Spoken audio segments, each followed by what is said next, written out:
Jusqu'à 9 h, Good Morning Business. Il n'y a pas de contradiction entre l'industrie et l'innovation, entre la deep tech, la French tech et les grands acteurs industriels. On en parle avec Paul-François Fournier, directeur exécutif innovation chez BPI France. Bonjour. Bonjour.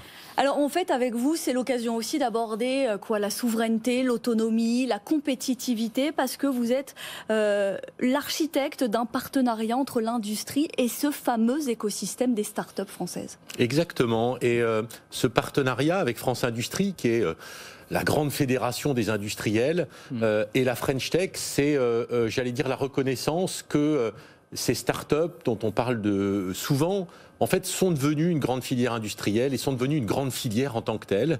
Et que l'industrie, d'une certaine façon, voit aujourd'hui l'opportunité, l'intérêt de travailler de façon beaucoup plus étroite avec cet écosystème. C'est des entreprises plus matures, c'est des entreprises qui ont des solutions sur le digital, sur l'innovation. Et donc ce partenariat, c'est encore une fois une façon de dire maintenant... la start-up, c'est plus un petit objet, c'est devenu une grande filière. Sauf que là, alors vous dites, les grands groupes voient l'intérêt ou ne le voient pas. C'est l'objet d'ailleurs de cette plateforme que vous lancez qui s'appelle Tech in Fab, c'est ça? C'est ça, exactement. C'est une plateforme ou un site de rencontre. Voilà. Oui. Quand il y a un site de rencontre, c'est que justement, il y a absence de rencontre entre d'un côté ces grands groupes et de l'autre côté ces start-up. Est-ce qu'il y a un problème à ce niveau-là en France? Alors, il y a un problème, ou il y avait un problème en particulier sur la digitalisation, puisque on était plutôt en retard et on est en train de rattraper ces dernières années ce retard sur la digitalisation. Mais de façon plus générale, on voit bien que ces filières industrielles ont besoin d'innovation pour être plus compétitives, vous le citiez, pour retrouver de la souveraineté et donc avoir des nouveaux produits qui soient compétitifs pour aller à l'international. Et donc cette plateforme, elle a vocation à permettre de découvrir tout ce qui est possible. Et en fait, c'est vrai que pas mal de chefs d'entreprise sont devant ces sujets, devant ce fourmillement d'innovation et savent pas forcément comment s'y retrouver. Chacun est dans son couloir. Chacun est un peu dans son couloir. Or, il y a des sujets qui sont très divers. Il y a des sujets qui sont sur les services généraux. PFIT, ça permet de traiter la paye digitale. Mais vous avez aussi, on avait un très bel exemple hier, Setforge, une entreprise industrielle qui fait des grosses pièces industrielles. Elle a travaillé avec une petite start-up pour améliorer son processus de logistique. Elle a gagné 50% de son temps en termes de gestion de la logistique. En quelques mois, cette start-up, elle était à 10 km de chez elle. Et donc, on veut que ce type de rencontre, en fait, s'industrialise. On veut que ça soit beaucoup plus facile. Et pour ça, cette plateforme est l'outil qui nous paraît permettre d'avancer dans cette direction. Pardon, je pose la question. Est-ce que c'est franco-français? Je pense aux Allemands. On parle toujours du Mittelstand allemand. On a su faire collaborer les grandes entreprises, les plus petites et les ETI. Est-ce que chez nos voisins européens, on a pris conscience, effectivement, qu'il fallait faire sauter les passerelles comme ça? Alors, les Allemands, eux, ils ont effectivement ce Mittelstand depuis longtemps, qui sont ces ETI industriels. Nous, je crois, cette plateforme va y aider. On est en train de reconstruire notre propre Mittelstand avec une réindustrialisation qui est en mouvement, il faut quand même le dire. On a, depuis quelques années, on retrouve de la capacité à réindustrialiser. Et ce partenariat, je pense, c'est un élément supplémentaire dans cette direction, puisque d'une part, ces start-up industrielles en particulier, elles reconstruisent des usines. Regardez Insect, Innovafeed, c'est des entreprises.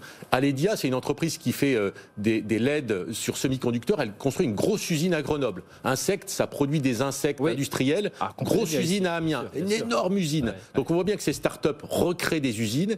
Et puis ces start-up, elles vont permettre aussi, avec des partenariats avec des industriels, d'accélérer l'industrialisation de leurs produits. Parce qu'une start-up, c'est une petite boîte quand même. Et les industriels savent ce que c'est que faire une usine, savent ce que c'est que la qualité, ont des outils de distribution. Et donc on pense qu'on va recréer, nous, ce Mittelstand en travaillant ce lien beaucoup plus étroit entre ces deux mondes. En fait, ces filières, c'est les deux faces, c'est la tech et la fab qui se réunissent. Ça veut dire aussi pour ce tissu industriel ou ce tissu d'innovation et d'entreprise, c'est la possibilité de changer d'échelle de part et d'autre. Alors c'est exactement ça, vous avez tout à fait raison. Parce que les startups ont besoin de capitaux, elles aussi. Alors elles ont besoin de capitaux.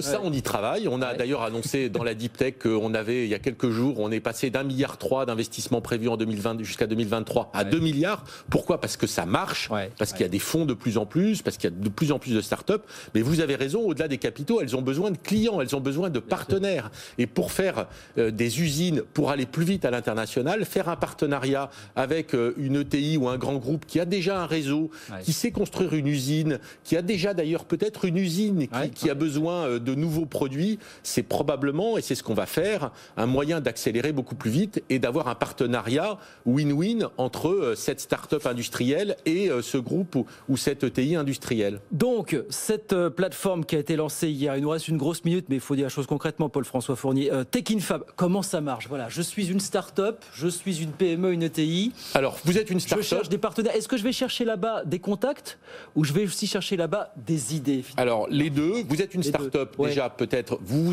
vous inscrivez. Il y en a eu déjà, il y en a 1000, il y en a eu 200 hier. Donc, ça marche. 200 qui se référencent, qui disent ce qu'elles font.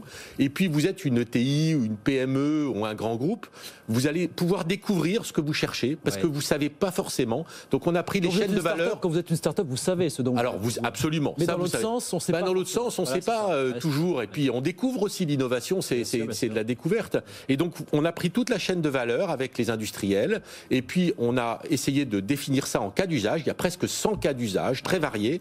Du coup, vous allez trouver des cas d'usage. Vous allez ensuite avoir des exemples, parce qu'il faut comprendre les exemples. Et puis après, à la fin, quand vous aurez trouvé et découvert parfois ce que vous cherchez, vous allez pouvoir rentrer en relation avec des startups, déposer un appel d'offres ou un appel à projet pour que ce matching puisse se faire et cette rencontre puisse se faire. Eh bien, les matcher dès aujourd'hui. Depuis hier soir, on peut les matcher. Vous pouvez. Tech in Fab, en un seul mot, Tech in Fab. Merci beaucoup, Paul-François. Merci de venir nous voir. Paul-François Fournier, directeur exécutif innovation BPI France. Donc, ce partenariat, il y a un partenariat, hélas, on n'a pas le temps d'en dire un mot, dans les deep tech avec France Industrie, évidemment. Un gros pourvoyeur. Gros partenariat, gros sujet. Gros pourvoyeur d'emploi aussi. Gros pourvoyeur et qui est dans le lien entre ces industries et ces startups aussi.